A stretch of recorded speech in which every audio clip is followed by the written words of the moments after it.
내 그림들은 보면 고등학교 때 그림부터 거의 비슷해. 그런데 이제 70년대는 좀 자기 정체성과 그림과의 방법론적인 것들이 연결되기에는 좀 혼란스러운 시기였죠. 왜냐하면 일단 제도권 교육을 거부했고, 그림이라는 것을 통해서 내 자신을 알아가는 그런 계기가 되기 시작한 것이고, 그게 이제 지극히 사적인 문제를 표현하기 시작하다가 세상살이를 하면서 세상으로 눈을 돌리기 시작한 거지. 현실과 발언이 창립하고 난 뒤에 새로운 그 후배 작가들을 계속 영입을 했어요. 부산의 그림 좀 그리고 독특한 컬러를 가진 안창홍이 있다. 이런 게 서로 이렇게 이야기가 전해지면서 약간 발굴하듯이 안창홍 선생을 이렇게 그 현발 회원으로 좀 추천도 누군가가 하고 해서 들어간 것인 걸로 알고 있어요. 굉장히 강렬했지만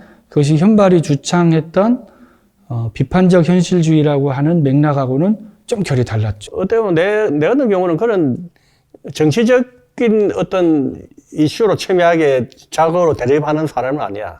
인간적인 문제를 늘 이야기하는 거고, 인간적인 문제와 그 부절에 대한 문제를 건드리다 보니까 결국은 다 그게 정치라는 것들이 개입돼 있고 해서 그런 것이지. 안세임 작업 중간에 항상 사람이 있더라고. 그 작품에서 이렇게 보여지는 것들이 좀 해괴하고 좀 약간 무섭다 그럴까? 무서운 어떤 이미지들이 나올 수밖에 없는, 그 시대 배경에 나올 수밖에 없는 그림을 그리는 유일한 한국 작가가 아닐까라는 생각이 들어요.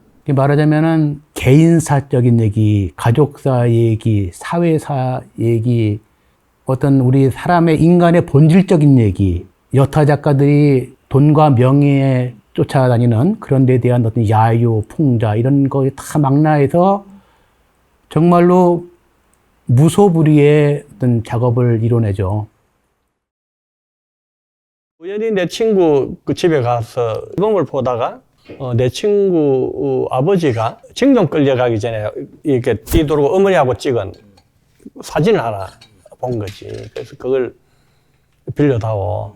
그림 그려야 되겠다. 그래가지고 일본 강제징용 끌려가는 남편과 아내의 마지막 사진을 그림으로 그린 거야. 너희들의 역사가 우리에게 준 상처가 이런 것이라는 걸 보여주고 싶었기 때문에.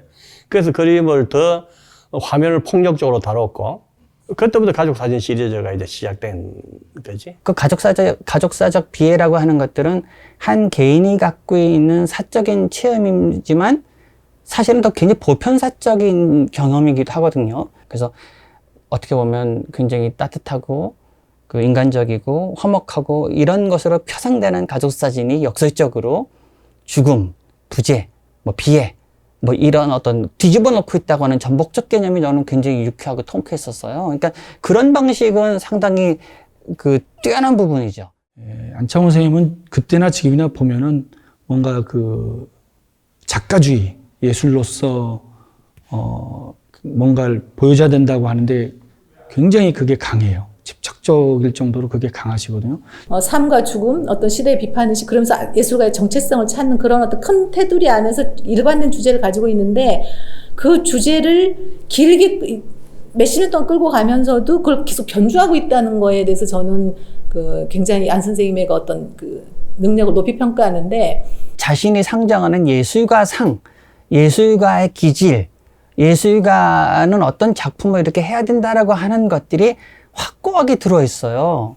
따라서 모든 작품들은 그러한 자신이 설정한 예술가적 기질이라고 할까요? 그런 것에 포커싱 돼가지고 작품들이 이렇게 나오고 있다는 생각이 들어요. 한 위에서 내가 저화상을 인데 한 손에 휴지를 들고 똥을 누는데 무지개 똥을 누고 있거든. 그것이 이제 결국은 너희들이 거룩하고 숭고하게 갔다가 금방 액자에서 걸어놓는 것들이 결국은 화가의 배설을 보일 수 있다. 자본을 쫓아가는 어떤 예술에 대한 천박함. 그리고 또 그 속에서 갈등을 그런 속에서 자존을 지키려고 하는 작가에 대한 이야기. 그 내 이야기일 수 있는 것이고. 아마도 안세임을 대변할 수 있는, 그러니까 안세임이 만약에 벙어리다 그러면은 그 그림으로 이야기할 수 있는 것들 있잖아요. 그 그림이 아닐까라는 생각이 들어요. 세상에 대한 어떤 것들 바라보는 시선, 또 작가는 어때야 된다라는 것, 자존감 같은 것들, 그런 것들이 그림 안에 전부 다 녹아있지 않나라는 생각이 들어요.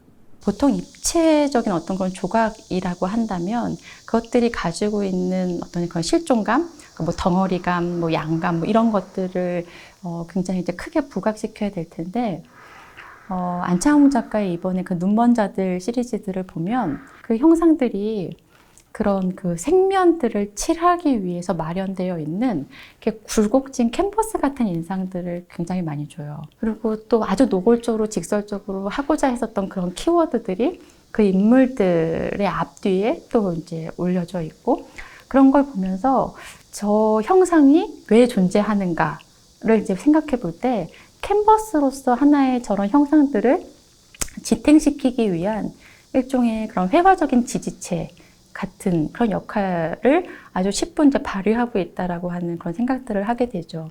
입체 회화라고 할 만한 회화이긴 한데, 아니면 조각도 아닌 것이, 입체도 아닌 것이, 어쨌든 내가 평소에 캔버스에 그리던 그 고밀도의 페인팅이 그 입체 위에 물감이 들어붙으면서 어쨌든 내가 원하는 성과를 얻어낸 것 같아.